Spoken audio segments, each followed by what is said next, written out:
everyone knows they have to do it. So it's almost second nature. Well, of course we're going to do a harbor walk, you know.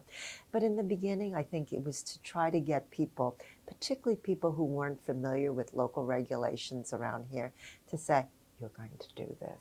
And in a nice way, with a big smile, too, to get them to really buy in. But I think when we got the judges, you know, when you think about what the waterfront was like in the 60s, 70s, 80s. You talk about the Army base in South Boston, and you talk about the Charlestown Navy Yard. And so you compare that to what we have today, which is such a vibrant waterfront. It was like night and day.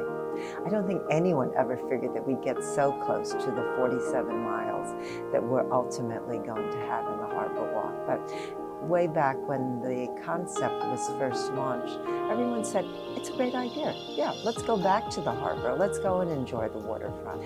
And so the idea was, let's be sure that there's a free public access network that was ADA accessible, that is accessible to all, regardless of ability, to enjoy the waterfront.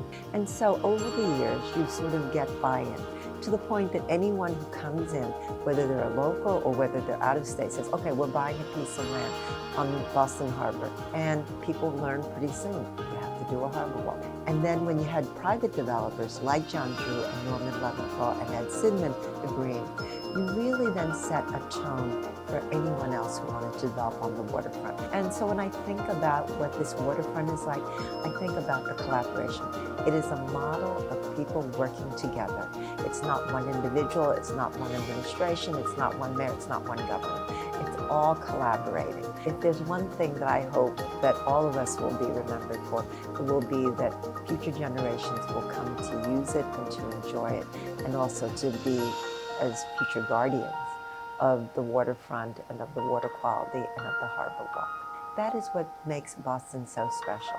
When people say to me, well, what neighborhood should I work in or live in? I say, just be sure it's close to the waterfront.